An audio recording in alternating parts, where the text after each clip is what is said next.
थी। Lecture number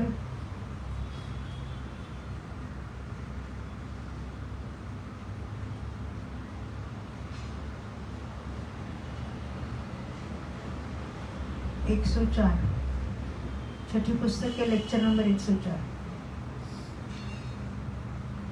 ओम नमः सिद्धेभ्य।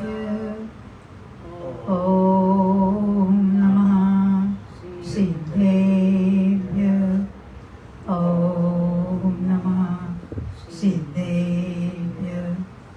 ओम शुद्धात्मने नमो अरिहन्ताणं नमो सिद्धाणं नमो आर्याणं नमो वज्रायाणं नमो लोहे सुवसावुं भूतबली प्रणीतं तं बन्धतत्त्वप्रकाशकं महाधवलविख्यातं महाबन्धं नमाम्यहम्।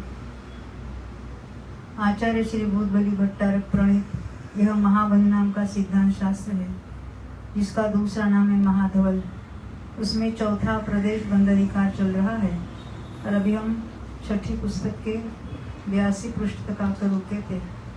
उसके बाद बहुत सा पुस्तक का भाग नष्ट हो चुका है और हमने उसको डिराइव किया था। वो जो PDF पेज है 96 और हमारे कुछ लोगों के हाथ में पहली वाली प्रिंट है, उसमें पेज नंबर 88। देखो कल हमने क्या बात शुरू की थी, वृद्धि बंध में स्पर्शन। तो सेकंड पैराग्राफ है वृद्धि बंध में स्पर्शन। तो ओग के समान लिखा है सामान्य तिर्यंच एकेंद्रिय पांचों स्थावर का एक। अभी रीना का फोन आया था, उसमें वो लास्ट में ना 3 अशुभ लेश वाले भव्य अभव्य, उसके बाद असंगी लिया, क्योंकि मार्गणा में भव्य फिर सम्यक तो संज्ञ और आहार कैसा है ना, तो मिथ्या दृष्टि कहना रह गया था। उसके सामने तो पुस्तक भी नहीं है परंतु वो मार्गणा का नाम वहाँ ऐड कर दो। देखो वृद्धि बंध में स्पर्शन जहाँ से शुरू हुआ है, कल का वृद्धि बंध में स्पर्शन हेडिंग है ना, उसके नीचे का दूसरा करेगा। आपके हाथ में नई पुस्तक है? हाँ। अश्विन भाई उनको बताना है कहाँ कौन से पेज है? 94 में सेकंड पड़ेगा। 94 वो वजह रहेगा। उसमें इसी प्रकार जो सामान्य, हाँ इसी प्रकार सामान्य तिरंज पूरी लिस्ट है ना, लिस्ट में तीसरी लाइन में भव्य अभव्य, उसके बाद असंगी लिखा है। तो अभव्य और असंगी के बीच में मिथ्या दृष्टि लिखना, जो हम फिर दोबारा करेक्शंस करेंगे ना, उसमें ये लिख देंगे।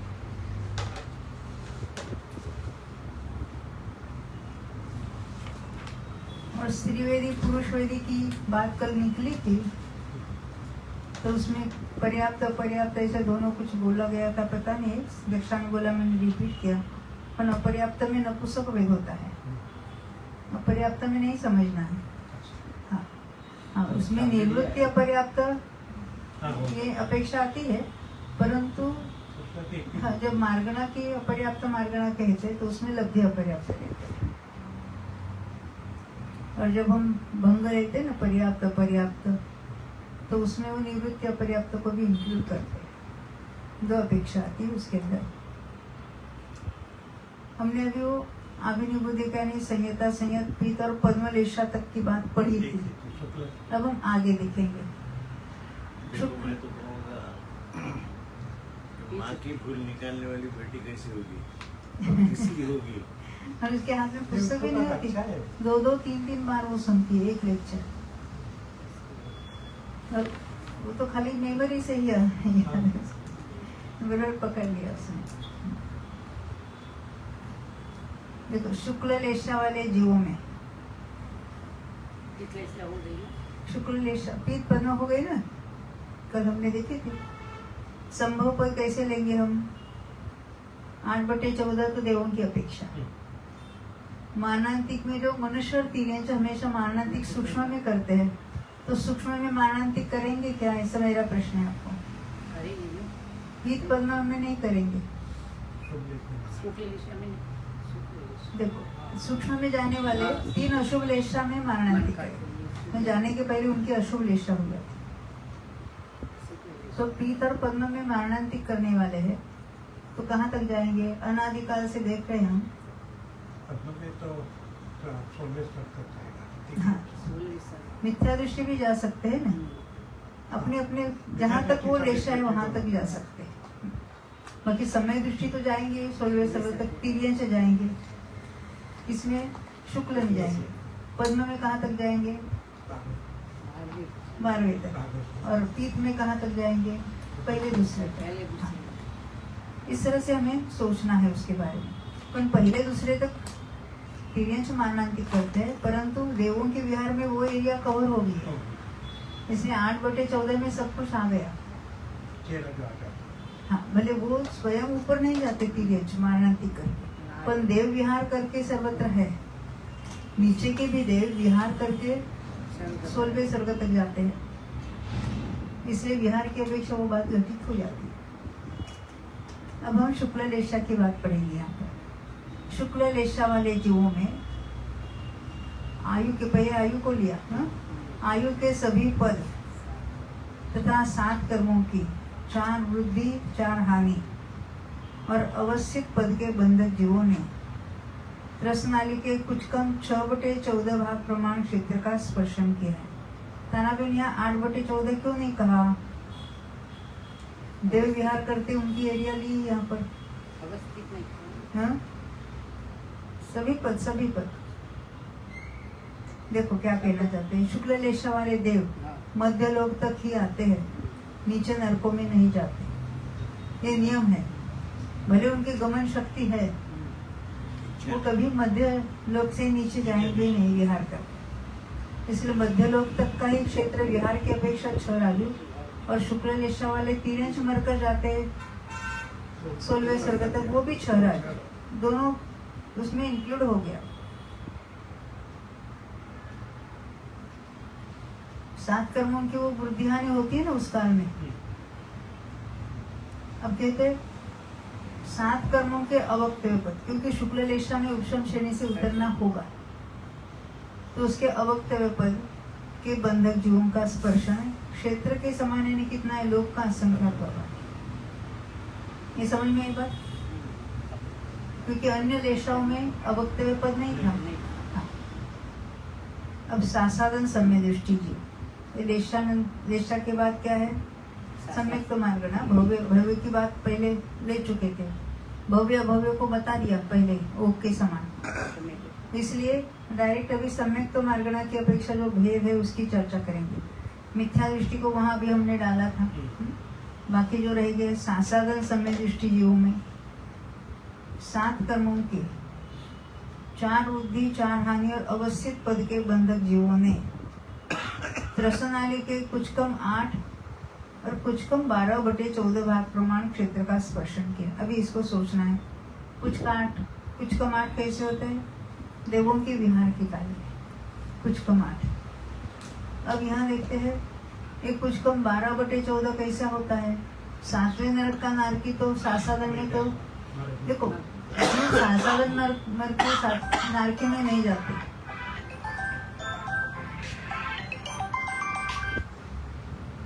सुनाई दे रहा है क्या? क्या लाइव चल रहा है ना? नहीं आ रहा है, लाइव नहीं आ रहा। ये बराबर ऑन हुआ है क्या? ये बराबर है। ये तो दिखता है पर नहीं, यहाँ का हुआ है, नहीं हुआ है। ये चालू नहीं हुआ है।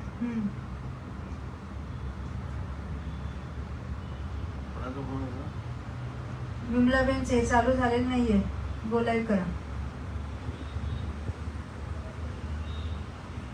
हो गया ना? नहीं, नीचे पे दबाना पड़ेगा गोल लाइन, ये बटन दबाना पड़ेगा इधर।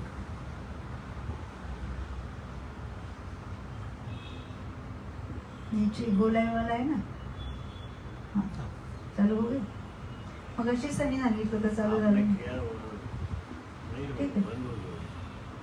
कोई बात नहीं। देखो हमने शुरू किया लाइट था। कब होगी? हाँ लाइट नहीं है। क्या लाइट नहीं है? ये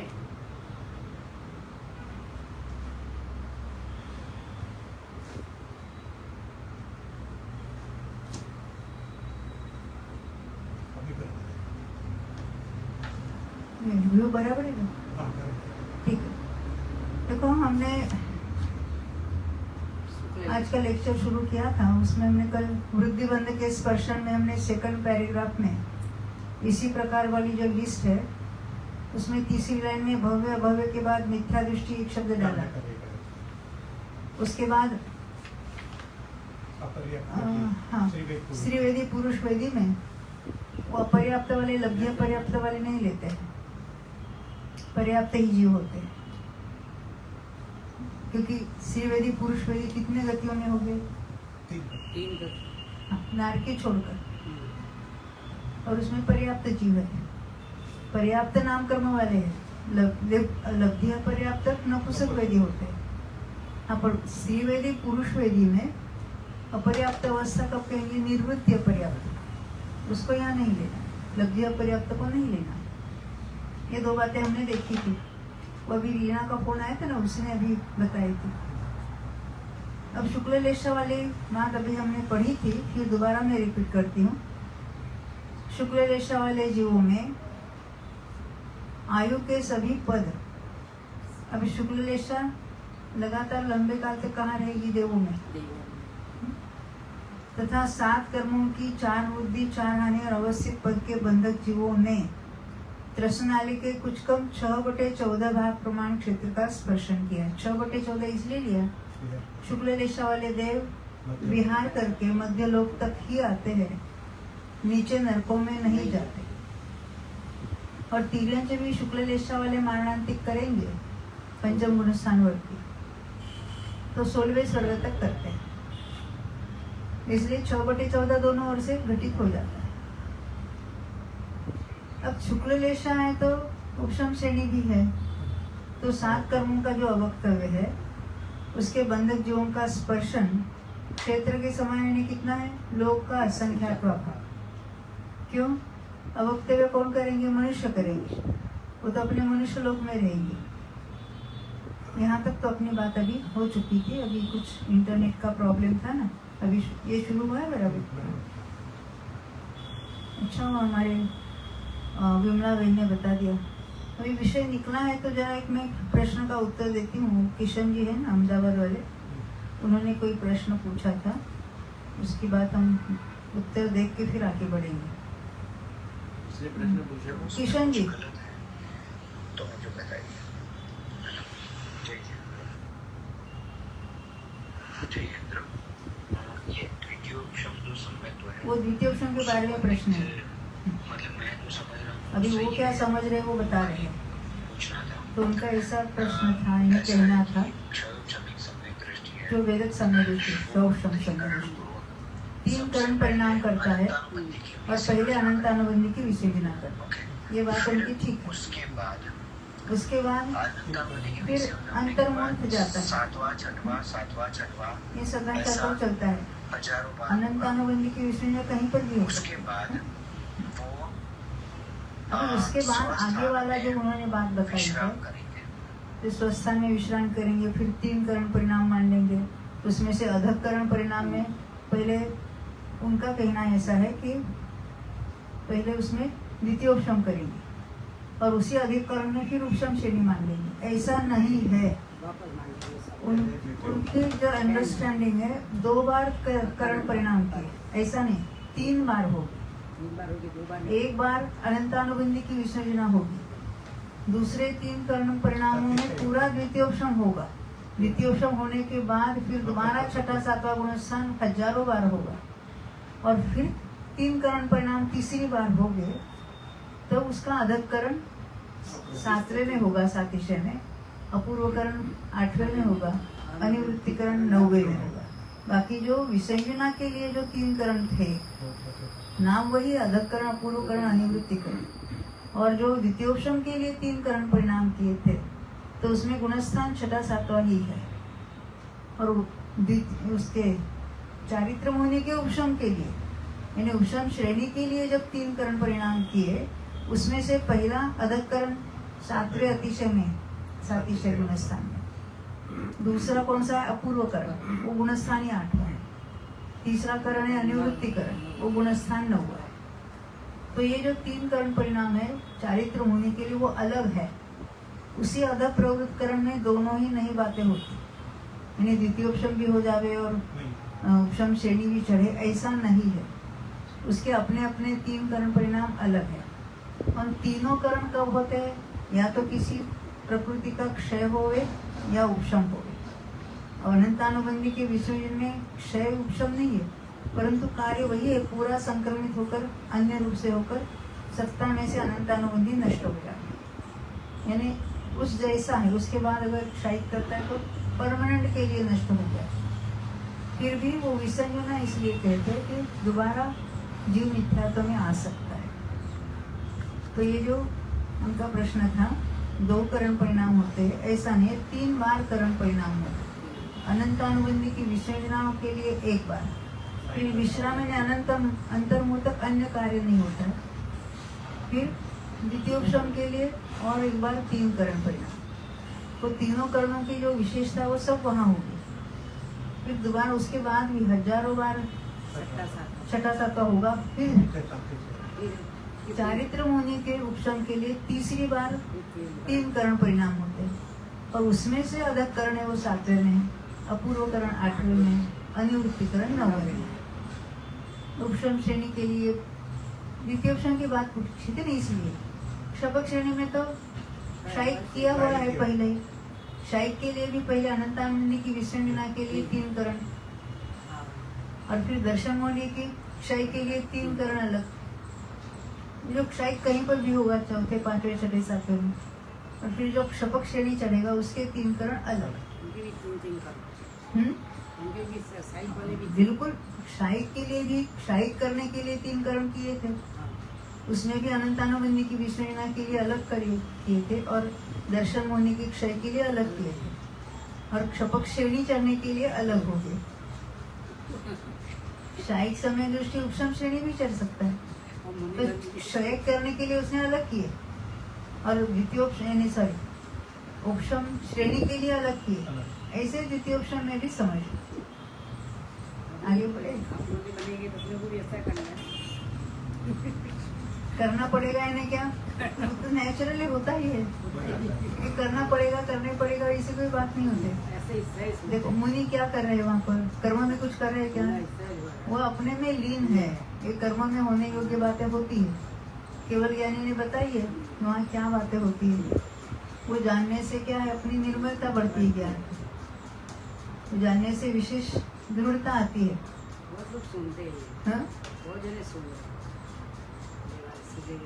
सुबह का अच्छा सुनने तो अच्छा है ना।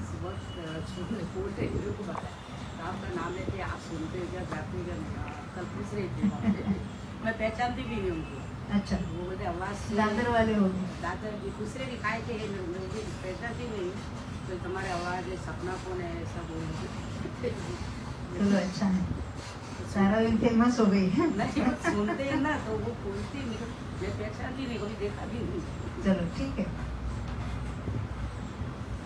देखो हम सुनते जाएंगे तो उसमें समझ भी कुछ बातें शुरुआत में ऐसे कुछ क्लियर नहीं होगी, क्योंकि क्या चल रहा है ऐसे लगता है ना, ये कभी विषय हमारा हुआ ही नहीं है और डायरेक्ट इसको सुनने बैठे। फिर भी इस बार हम बहुत स्लोली जा रहे हैं, थोड़ा थोड़ा इसके लिए समझ में आया। जब तक आपको समझ में नहीं आता हम आगे नहीं बढ़ेंगे। और ऐसे कोई प्रश्न पूछते हैं तो हम उसका उत्तर देंगे दूसरे दिन। उसमें भी हमारा व्हाट्सएप पर मैसेज आते हैं ना, अभी हमारे किशन भाई के आते हैं, वो उनका अभ्यास है वैसा। अच्छा समाधान हो जाता। देखो, सासाधन सम्य दृष्टि की बात पढ़ेंगे। शुक्ल रेशा की हो गई। सासाधन सम्य दृष्टि कौन से मार्गणा का भेद है? हाँ अश्विन भाई, सम्यक तो मार्गणा, उसमें से मिथ्या दृष्टि की बात हमने देखी, ओग के समान। अब यहाँ सासादन समय दृष्टि जीवों में, तो देवों के विहार के काल में सासादन होगा कि नहीं होगा? नहीं हाँ? होगा ना, कैसे होगा? तो सासादन में जाएगा। सासादन में कौन आता है? कौन सा समय दृष्टि सासादन में आता है? उपशमी, हाँ, प्रथम उपशम वाला। वो आता है। वो प्रथम उपशम वाला विहार के काल में भी होगा, उपशम वाला तो वो औपशमिक समय से सासादन में आ सकता है, तीसरे में आ सकता है। यानी विहार के काल में पहला, दूसरा, तीसरा, चौथा कोई भी गुणस्थान हो सकता है ना? तो कहते हैं इसलिए 7 कर्म तो बांधे रहे, तो उसमें 4 वृद्धि, 4 हानि, अवस्थित कुछ भी हो सकता है। और यहाँ तो अभी हम अतीत काल की अपेक्षा बात कर रहे हैं, तो अनंत जीवों ने कभी न कभी प्राप्त किया है। हाँ, तो कहते हैं सासादन समय दृष्टि जीवों में 7 कर्मों की 4 वृद्धि, 4 हानि और अवस्थित पद के बंधक जीवों ने त्रसनाली के कुछ कम 8 और दूसरी बात क्या बताई, कुछ कम 12/14 भाग प्रमाण क्षेत्र का स्पर्शन किया है। ये 12/14 भी अश्विन भाई आप बताना कैसे हुआ? छठे नरक के नारकी सासादन के साथ तिर्यंश में जा सकते, मनुष्य में भी जाएगी, उसकी कोई नवाई नहीं है, परंतु तिर्यंश में जाएंगे तो ही पूरी राजू बाय राजू एरिया कवर होगी, पूरी त्रसनाली। तो वो त्रसनाली पूरी ऐसी, और नीचे कहाँ तक? छठे नरक से ऊपर आए हैं, यानी 5 राजू नीचे। 5 है ना, 6 नहीं, 5 आपने 6 बताया, वो 7वें नरक से 5। 12 उन्होंने उत्तर बता दिया, अभी रहे कितने? 7। उसका अर्थ क्या है? एकेंद्रीय में मारणांतिक करने वाले। सासादन में मारणांतिक करते हैं एकेंद्रीय में। कौन कौन करते हैं?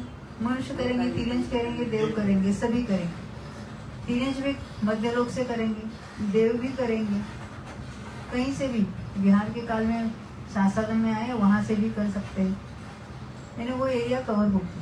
मध्यलोक से 7 राजू ऊपर, और कोई नीचे नरक तक गए वहां सासादन में आए ऐसे देव, पर वो नीचे के 6 राजू में, सॉरी 5 राजू में वो कवर हो गए।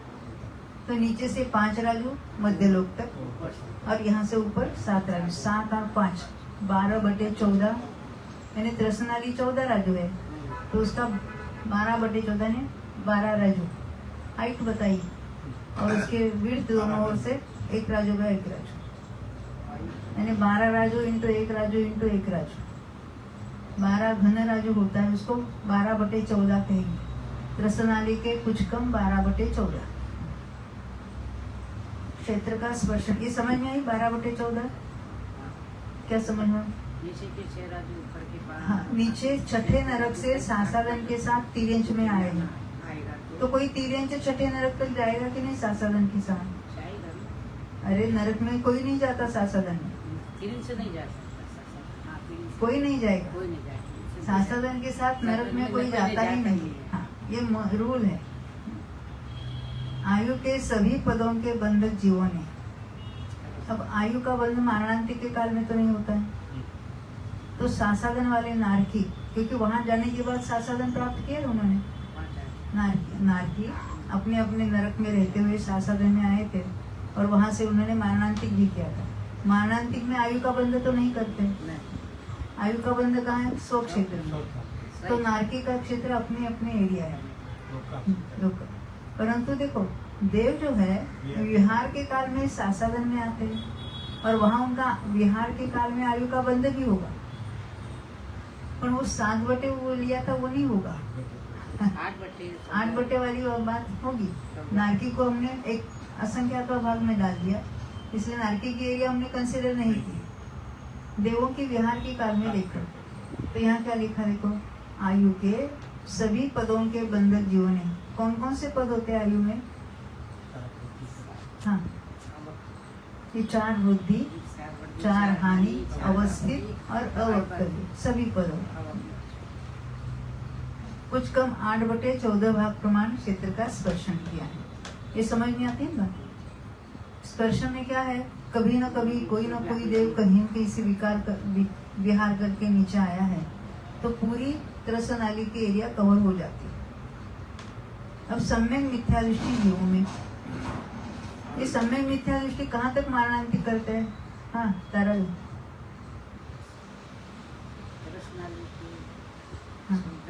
वाली के कौन करेगा? देव का नारी की कौन करेगा? समय दृष्टि, समय मिथ्या दृष्टि। समय मिथ्या दृष्टि तो आता है ना, तो मना तो करेंगे ना। आप क्या कहते हैं? मरण नहीं होता है। सम्यक मिथ्या तो में मरण नहीं होता तो मारणांतिक भी नहीं होता। तीसरे गुणस्थान में किसी का मरण नहीं होता, तो तीसरे गुणस्थान में कोई मारणांतिक करेगा क्या? नहीं करेगा। मरण नहीं होता तो हाँ, मरण भी नहीं, मारणांतिक है। मरण नहीं और उपपाद भी नहीं। तो नहीं। हाँ, देखो सम्यक मिथ्या दृष्टि जीवों में, यानी वो अपने स्वस्थान में रहेंगे या विहार करेंगे, इतनी बात है। क्योंकि हमारी मार्गणा कौन से? सम्यक मिथ्या पे यही मार्गणा है, तीसरा गुणस्थान वाला। तो 7 कर्मों की 4 वृद्धि, यहाँ आयु का बंध भी नहीं है, तो केवल 7 कर्मों की बात करेंगे। 4 वृद्धि, 4 हानि और अवस्थित पद के बंधक जीवों ने, अवक्तव्य भी उनमें नहीं होता है। तो कौन से पद रहे? 4 बुद्धि, 4 हानि और अवस्थित, उसके बंधक जीवों ने त्रस्त नाली के कुछ कम 8/14 भाग प्रमाण क्षेत्र का स्पर्शन किया।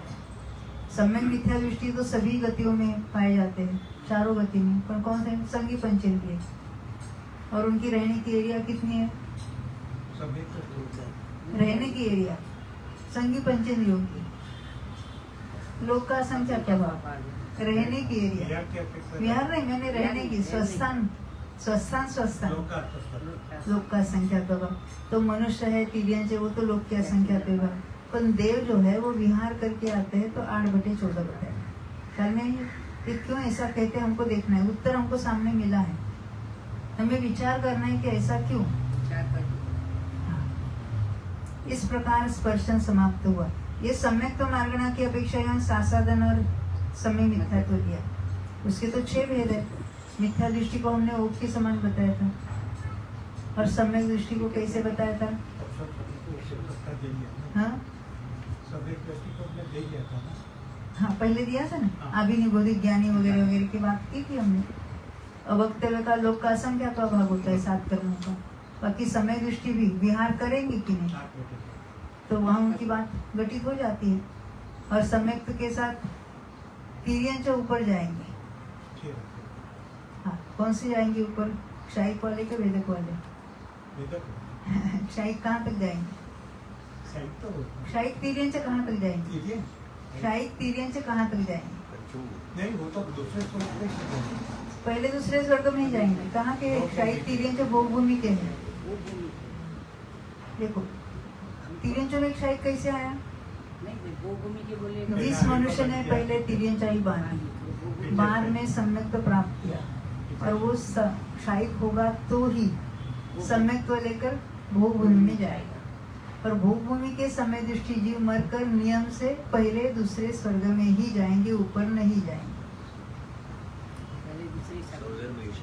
सौदर में ईशान में जाएंगे। मिथ्या दृष्टि सारे भवनत्रिक में जाते हैं। इस तरह से हमको सोचना है। हाँ, तिर्यंच जाते हैं अपन कौन से? वेदक समय दृष्टि। ये स्पर्शन यहाँ तक समाप्त होता है। अभी हमने क्षेत्र और स्पर्शन की बात देखी। पहले हमने एक जीव की अपेक्षा काल देखा था, याद होगा ना? जैसे असंख्यात गुणा वृद्धि का काल अंतर्मुख, असंख्यात गुणा हानि का काल अंतर्मुख, अवस्थित का काल हमने क्या देखा था? यहाँ 7 समय वगैरह वगैरह बातें होती हैं। हाँ, तो यहाँ अभी नाना जीवन की अपेक्षा बात चली। देखा लो, एक जीव की अपेक्षा काल देख लो।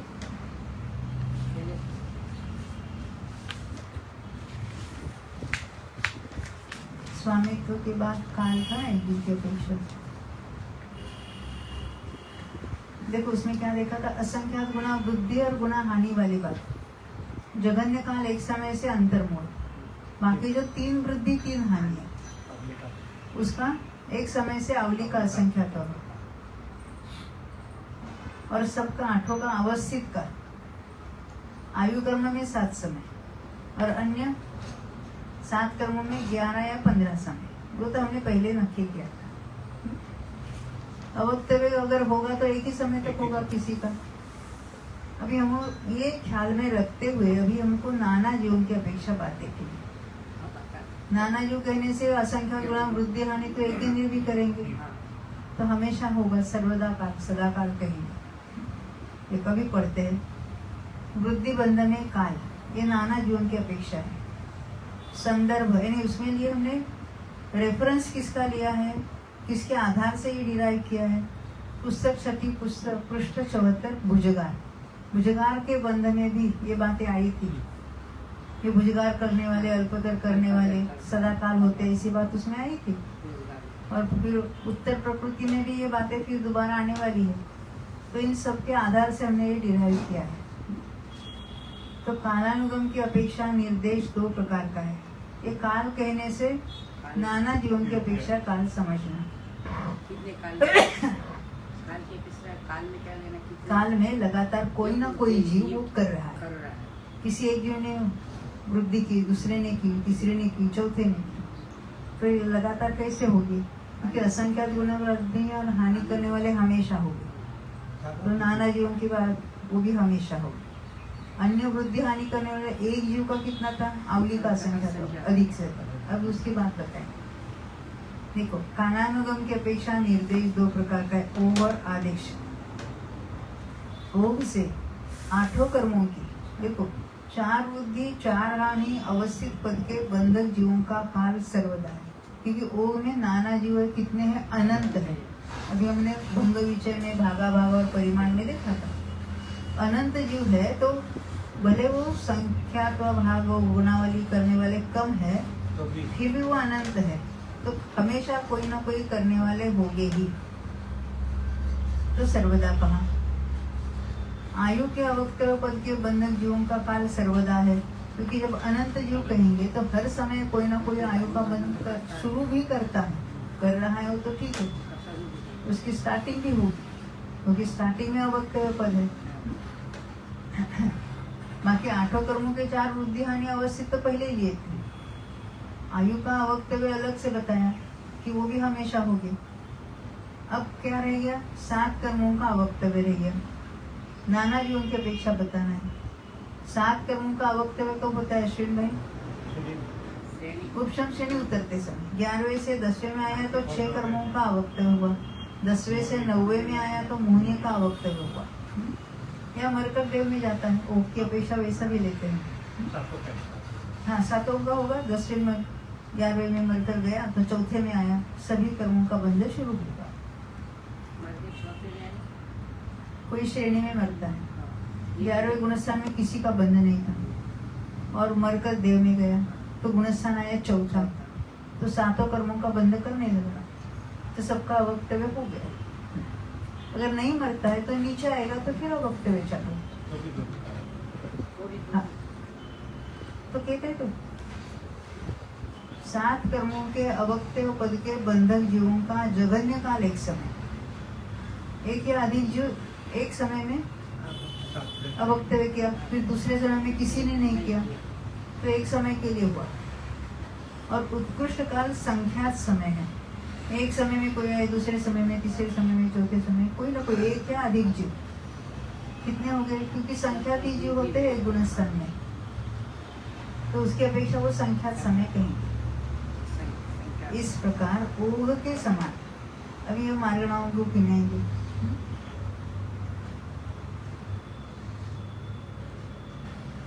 काय योगी, औदारिक काय योगी, क्योंकि इसमें जो ये भी चाहिए, कौन? उपशम श्रेणी भी चाहिए, इसलिए यहाँ अन्य एकेंद्रियों को अभी याद नहीं किया। उसको मैं थोड़ी देर के बाद फोन करेंगे, कल मैंने किया। इस प्रकार ओघ के समान काय योगी, औदारिक काय योगी, अचक्षु दर्शनी, भव्य और आहार जीवों में जानना चाहिए। यह ऐसी मार्गणा है कि उसमें श्रेणी भी है और ये अनंत जीव भी है। ये दोनों ही बातें जहाँ है उसको यहाँ लिया है। तथा इसी प्रकार जब वो इसी प्रकार कहते हैं तो अवक्तव्य बिना, 7 कर्मों के अवक्तव्य बिना बाकी जहाँ घटित हो गए, नहीं जहाँ अनंत जीव है, ऐसी मार्गणा अभी हम देखेंगे कि सामान्य तिर्यंश गति मार्गणा की अपेक्षा किसको लिया? सामान्य तिर्यंश। इंद्रिय मार्गणा की अपेक्षा एक इंद्रिय को, 5 स्थावर का एक कौन सी मार्गणा है? काय काय मा- काय मार्गणा, बहुत अच्छा। काय मार्गणा की अपेक्षा 5 स्थावर का एक योग। फिर योग मार्गणा की अपेक्षा औदारिक मिश्र काय योगी। ये कौन से बोलिए? निवृत्ति अपर्याप्त हो गए क्या लब्धि अपर्याप्त हो गए? हाँ अश्विन भाई, लब्धि लब्धि अपर्याप्त क्यों? क्योंकि परिणाम योग होना चाहिए, वृद्धि भी हानि भी सब होना चाहिए। तो लब्धि अपर्याप्त जीवों में आयु के 2/3 तक एकांत वृद्धि थी, यानी असंख्यात गुना वृद्धि वाला स्थान था। बाद में वो परिणाम योग होता है, गोलमान जिसको कहेंगे, वृद्धि भी होती है, हानि भी होती है, अवस्थित भी होता है, आयु का बंध भी होता है। इसलिए औदारिक मिश्र में ये सब बातें घटित होती है। परंतु औदारिक मिश्र में उपशम श्रेणी नहीं है, इसलिए ये जो लिस्ट है वो अलग से बताइए। नपुंसक वेदी, आप कहेंगे नपुंसक वेदी तो मुनि भी होते हैं, श्रेणी भी चढ़ते हैं। हाँ, अपन श्रेणी चढ़ेंगे, 90 गुण स्थान तक है, अवक्तव्य उसमें नहीं होगा। क्रोधादि 4 कषाय वाले, ये भी मिथ्या दृष्टि से लेकर 90 गुण स्थान तक हो गए। लोभ है वो 10वें में होगा। हाँ, लोभ कषाय वाले में मोहनीय का अवक्तव्य हो सकता है। मत्य ज्ञानी श्रुता ज्ञानी, ये ज्ञान मार्गणा, योग वेद कषाय ज्ञान संयम लेशा। तो ज्ञान में मत्य ज्ञानी और श्रुता ज्ञानी लिए, क्योंकि ये सब एक ही नियम को लेना था, मिथ्या दृष्टि को लिया गया। असंयत कहने से पहले 4 गुणस्थान है, तो पहला गुणस्थान लेते हैं तो सारी एकेंद्रीय राशि निगोद राशि उसमें आ गई। 3 अशुभ लेशा वाले, ये ऐसी मार्गणा है कि जिसमें एकेंद्रीय जीव है सारे, अनंत निगोद भी है, परंतु उपशम श्रेणी नहीं है। अभव्य लिया, यहाँ भव्य को नहीं लिया, भव्य को ऊपर लिया था, किसके समान? ऊह के समान ले लिया। मिथ्या दृष्टि कल ये रह गया था ना, उसमें मिथ्या दृष्टि और असंगी जीवों में जानना चाहिए।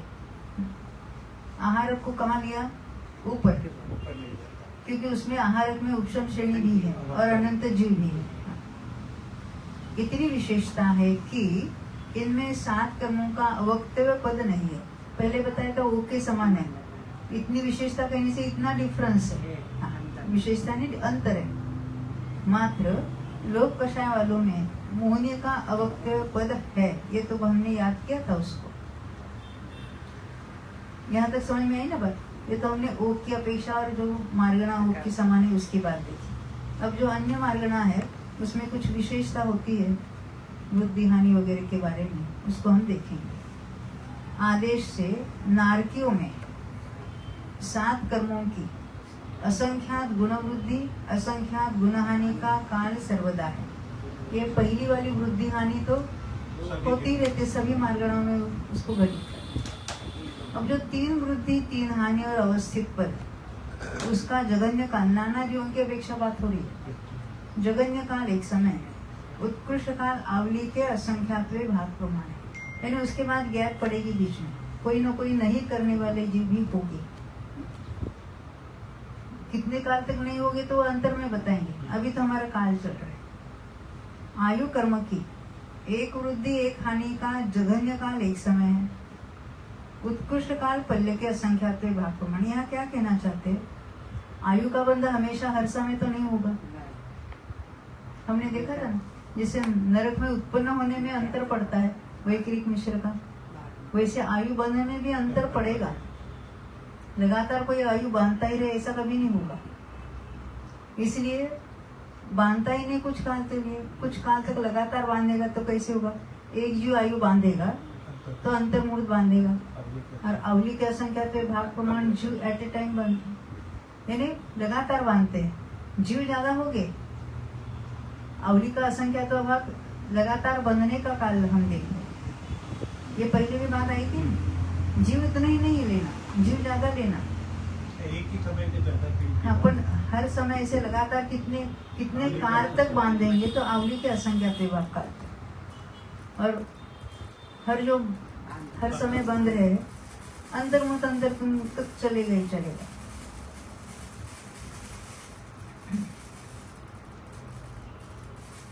तो आयु कर्म की 1 वृद्धि 1 हानि का जघन्य काल एक समय, उत्कृष्ट काल पल्ले के असंख्यात भाग प्रमाण है।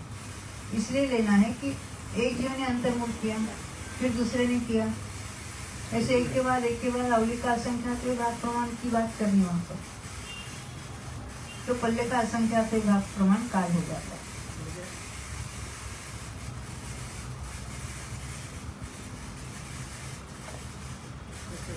उधर से भाई, अरे हाँ इधर आना, ये रह गया निकालना।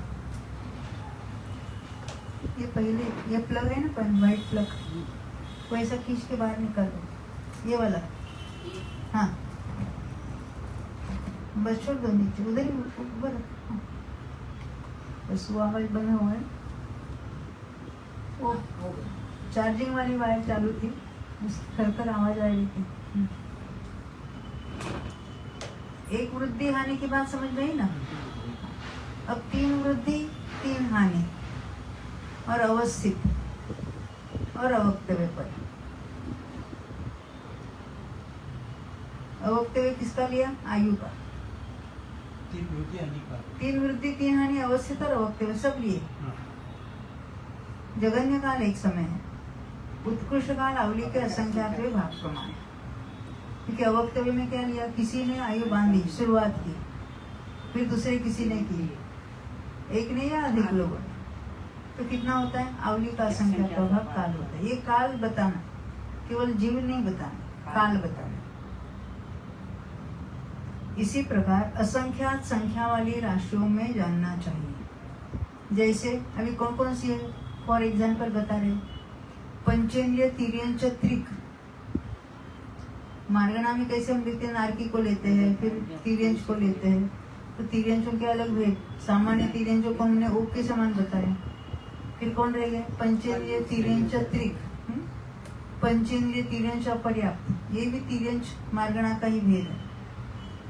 सभी देव, या तो हमको क्षेत्रीय स्पर्शन नहीं निकालना है, मात्र नाना जीवन की अपेक्षा काल देखना है। सभी देव, सामान्य मनुष्य, अभी सामान्य मनुष्यों में अवक्तव्य पद होगा, संख्यात समय वाली बात होगी यहाँ पर। पंचेंद्रिय द्विक यानी पंचेंद्रिय पंचेंद्रिय पर्याप्त, रस द्विक को क्यों नहीं लेना है, आगे बाद में बताए। पंचेंद्रिय द्विक क्योंकि इंद्रिय मार्गणा लिए ना पहले, तरस की बात काय मार्गणा में लेंगे। विकलेंद्रिय, ये समझ में आती बात? विकलेंद्रिय कहने से अकेले द्विंद्रिय, अकेले तीन्द्रिय, अकेले चतुर्न्द्रिय, वो भी असंख्यात संख्या वाली राशि है, उसमें भी यही बात घटित होगी।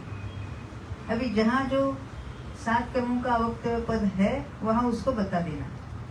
किसमें अभी हमने जो पढ़ा उसमें किसमें होगा? सामान्य मनुष्य में होगा, पंचेंद्रिय द्विक में होगा, पंचेंद्रिय द्विक में हो जाएगा, विकलेंद्रिय में नहीं होगा। आगे देखा क्या मान, आगे लिस्ट देखो, त्रस द्विक, त्रस में होगा। मादर पृथ्वी का एक पर्याप्त, अभी जिसमें नहीं होगा उसकी बात नहीं पढ़ेंगे हम। मादर पृथ्वी का एक पर्याप्त, ये कैसी है? असंख्यात संख्या वाली राशि है, और बहुत बड़ी असंख्यात भी नहीं है कि जो सदाकाल हो रही। इसलिए अकेले बादर पृथ्वी का एक पर्याप्त को लिया, अपर्याप्त को नहीं लिया, वो संख्या बहुत बड़ी है। बादर जल का एक पर्याप्त, बादर अग्नि का एक पर्याप्त, यानी 3 वृद्धि 3 हानि में वो काल उसका लिमिटेड है, एक समय से अवली का असंख्यात भाग, ये बात घटित होगी। और पहली वृद्धि हानि सदाकाल होगी, ये बात सभी में घटित होगी। प्रत्येक वनस्पति का एक पर्याप्त, यानी आयु वगैरह की बात सभी में इनमें घटित ऐसी होती है। 5 मनोयोगी, अभी 5 मनोयोगी कहेंगे तो उसमें उपशम श्रेणी है, तो संख्यात समय हम संख्यात ले सकते। 5 वचन योगी उसमें भी वैक्रिक का योगी, अभी इसमें तो उपशम श्रेणी नहीं है। स्त्रीवेदी पुरुष वेदी में भी नहीं, वो असंख्यात संख्या वाली राशि है। विभंग ज्ञानी, ये मिथ्या दृष्टि है, पहले दूसरे गुणस्थान वाले होते हैं, परंतु उनमें भी असंख्यात संख्या है। देखो विभंग ज्ञानी देवनार की तो असंख्यात है, तिर्यंच भी असंख्यात है। आप लोग जिसको भी नहीं आश्चर्य लगता है, तिर्यंच में विभंग ज्ञान यानी अवधि ज्ञान से वो जानते हैं, आगे पीछे की बिल्कुल जानते हैं। और ऐसे 1-2 नहीं, असंख्यात तिर्यंच है। संगी होंगे तो जानेंगे। अरे वो क्या जानते हैं? हाँ, संगी जानेंगे। पर वो क्या जानते हैं हमको कहाँ पता चलता है? हमें कैसा पता चलेगा वो क्या क्या? वो तो थोड़ी मुंह से बोलेंगे। विभंग ज्ञानी, आभिनिबोधि ज्ञानी, श्रुत ज्ञानी, अवधि ज्ञानी, ये असंख्यात संख्या वाली बात हो रही है। संयता संयत पंचम गुण स्थान, चक्षु दर्शनी कौन कौन है उसमें? चतुरिंद्र पंचेंद्रिय, संज्ञा असंज्ञ दोनों। चक्षु दर्शनी हो गया, अवधि दर्शनी दर्शन मार्गना की अपेक्षा भी, ज्ञान संयम दर्शन बात है ना।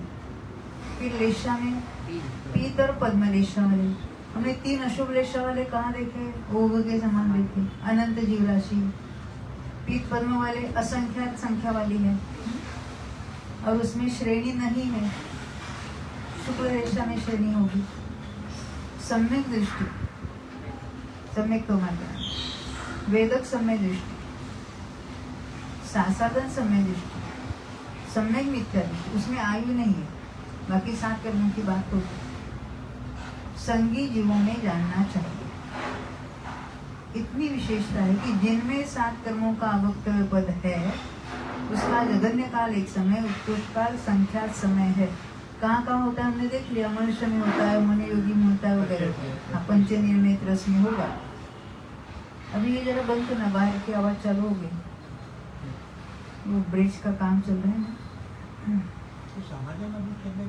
सामान्य मनुष्य में हाँ एक समय से अभी का हाँ हाँ, क्योंकि असंख्यात संख्या ले ना, सामान्य मनुष्य में हमने असंख्यात ली संख्या। अगर हम पर्याप्त लेते हैं तो संख्यात समय कहेंगे और उसमें भी अंतर पड़ेगा ना। और शुक्ला लेशा में जो तिर्यक आयु का बंद करते हैं, शुक्ल लेशा की बात बताए ना अभी। शुक्ल लेशा में आयु का बंद करने वाले तिर्यक से आयु का बंद करने वाले तिर्यक वो भी संख्या वो संख्यात होते हैं, या शायिक वाले भी संख्यात होते हैं। शायिक समय दृष्टि जो आयु का बंद करते हैं वो संख्यात होते हैं। ऐसे ही शुक्ल लेशा में भी बात है। यहाँ से चालू हो गया, क्या कहते हैं? हाँ? शायिक समय दृष्टि और शुक्ल लेशा दोनों को इकट्ठा लिया। जीवों में 7 कर्मों का भंग इसी प्रकार है। क्या है? 1 वृद्धि हानि करने वाले हमेशा होते, और 3 वृद्धि 3 हानि अवस्थित वगैरह करने वाले एक समय से आवली का असंख्यात। अभी ये विशेषता इसमें अलग से क्यों ली है? देखो वो भी असंख्यात संख्या वाली राशि है और उसमें भी 7 कर्मों का अवक्तव्य हो सकता है और फिर भी वो संख्यात समय होगा। डिफरेंस कहाँ है? देखो आयु कर्म की 1 वृद्धि 1 हानि का जगन्य काल एक समय, काल की बात है, और उत्कृष्ट काल अंतर्मूर्त है, ये तो ठीक है? और 3 वृद्धि 3 हानि और अवस्थित पद का जगन्य काल एक समय, उत्कृष्ट काल आवली का असंख्यात भाग प्रमाण, और अवक्तव्य पद का जगन्य काल एक समय, उत्कृष्ट काल संख्यात समय। इसका अर्थ क्या है? आयु की बात चल रही है। श्रेणी उतरने वाले तो हम इस संख्यात समय कहते थे, यहाँ आयु बंध करने में भी अवक्तव्य के लिए, यानी आयु बढ़ने की शुरुआत करने, एक के बाद एक जो कोई करेंगे तो संख्यात ही समय लिए, संख्या जीव ही मर कर जाएंगे, क्योंकि वहां जाने वाले, ऊपर के स्वर्गों में जाने वाले असंख्यात ऐसा एकदम नहीं है। संख्या जो एक के बाद एक, यानी वहां उत्पन्न होने की अपेक्षा से बात है। वहां संजय की अपेक्षा असंख्यात जीव है। शुक्ल लेशा वाले देव असंख्यात है। अभी शुक्ल लेशा में उत्पन्न होने वाले भी असंख्यात होंगे क्या? नहीं होंगे, क्योंकि अगर वहाँ असंख्यात मानेंगे तो मरकर मनुष्य में आने वाले भी असंख्यात मानने पड़ेंगे। तो मनुष्य तो है ही पर्याप्त संख्यात, तो मनुष्य में आने वाले शुक्ल लेशा वाले या क्षायिक वाले जो मनुष्य में आएंगे संख्यात ही जीव होंगे, पर्याप्त मनुष्य में उत्पन्न हो रहे हैं। ख्याल में है ना बात? क्षायिक तो सम्यक्त्व के साथ आ रहे, पर शुक्ल लेशा वाले मिथ्यात्व के साथ भी मनुष्य में आएंगे, परंतु वो भी संख्यात ही जीव होंगे, क्योंकि पर्याप्त मनुष्य ही संख्यात है।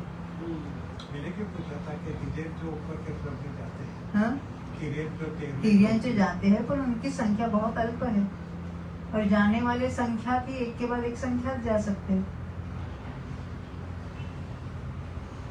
क्रम से कितने भले असंख्यात गए, ऐसा होता है।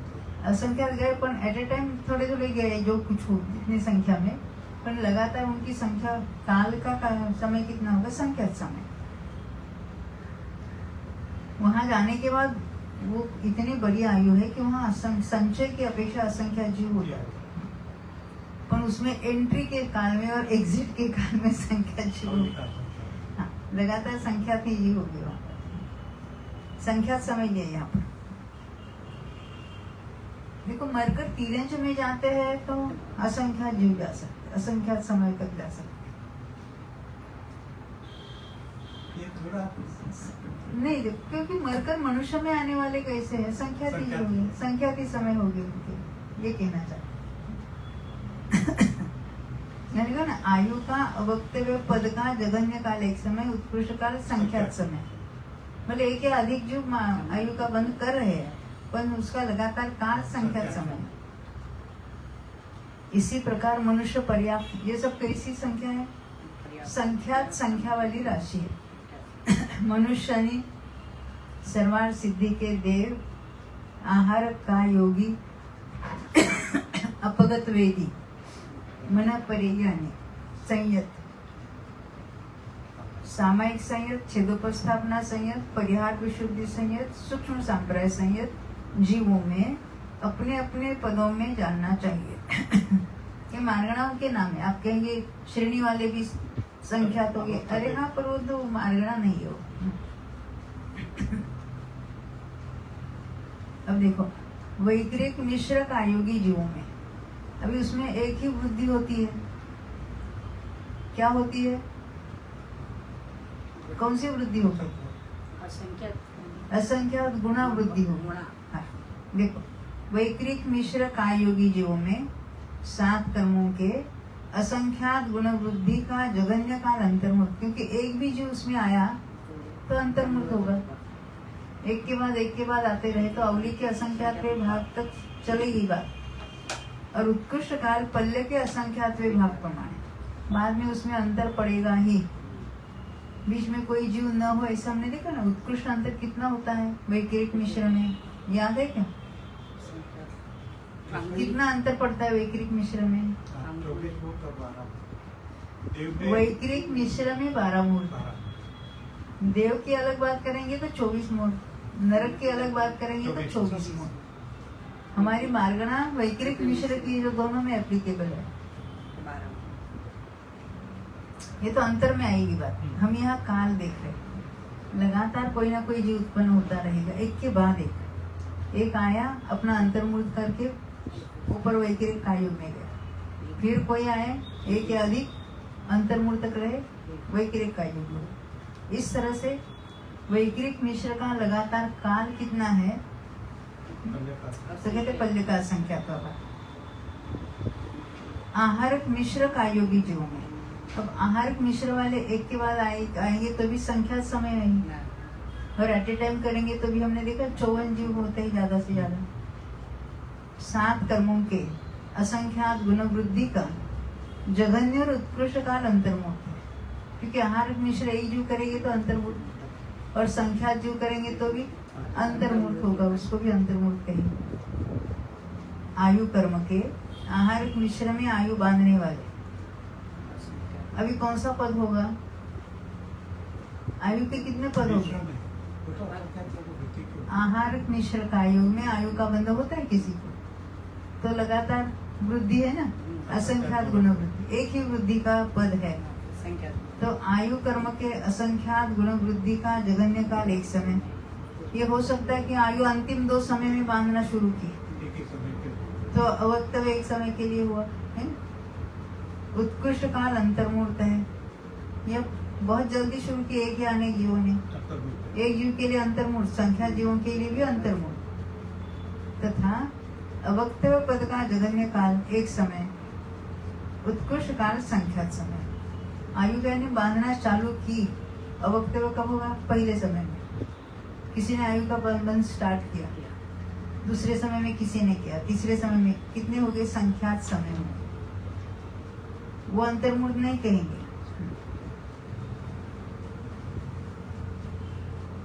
क्योंकि हम आहारक मिश्र में आयु कर्म देख रहे हैं ना उसको। कार्माण का योगी और अनाहारक जीवों में, क्योंकि कार्माण का योगी अनाहारक है, विग्रह मोड़ वाली विग्रह गति में जो है वो, उनमें 7 कर्मों की असंख्यात गुण बुद्धि का काल सर्वदा है। एक जीव की अपेक्षा कितना काल देखा हमने? एक या दो समय होगा, है न? और यहाँ नाना जीव की अपेक्षा सदा काल है, क्योंकि इतने अनंत जीव कर रहे हैं। कार्माण का योगी ने विग्रह गति में कितने अनंत हो गए, और मारणांतिक करने वाले उससे कितने ज्यादा अनंत हो गए, वो तो अंतर्मुख बना रहता है। इस प्रकार काल समाप्त हुआ। एक मेरे को एक समझ में नहीं आता है, वैक्रिक मिश्र में हमने देखा अंतर पड़ता है, तो तुम्हें का अंतर पड़ता है। वैक्रिक मिश्र में 12 मुहूर्त का अंतर, 12 मुहूर्त का अंतर पड़ा। हाँ। और यहाँ पे लगातार ये अंतर पड़ने के बाद लगातार कितने काल तक होगा? हाँ, मैक्सिमम।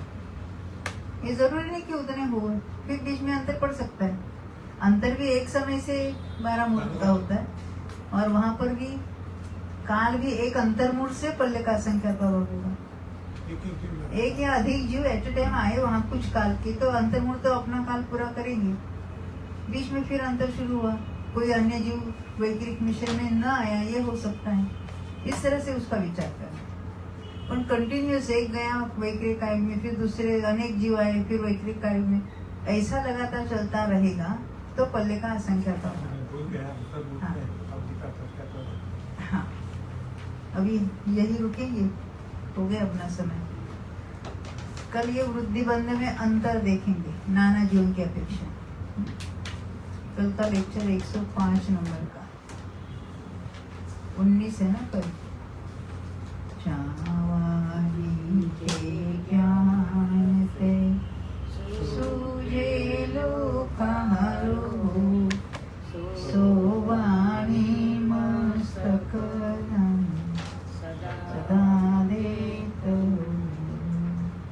अश्विन भाई, नमो यंतानं नमो पितानं नमो आयरानं नमो वत्तानं नमो लोयस्वस्वतां नमो यंतानं नमो पितानं नमो आयरानं नमो वत्तानं नमो लोयस्वस्वतां नमो यंतानं नमो पितानं नमो आयरानं नमो वत्तानं नमो लोयस्वस्वतां नमो यंतानं नमो पितानं नमो आयरानं नमो वत्तानं नमो लोयस्वस्वतां नमो यंतानं नमो पितानं नमो आयरानं नमो वत्तानं नमो लोयस्वस्वतां नमो यंतानं नमो पितानं नमो आयरानं नमो वत्तानं नमो लोयस्वस्वतां नमो यंतानं नमो पितानं नमो आयरानं नमो वत्तानं नमो लोयस्वस्वतां नमो यंतानं नमो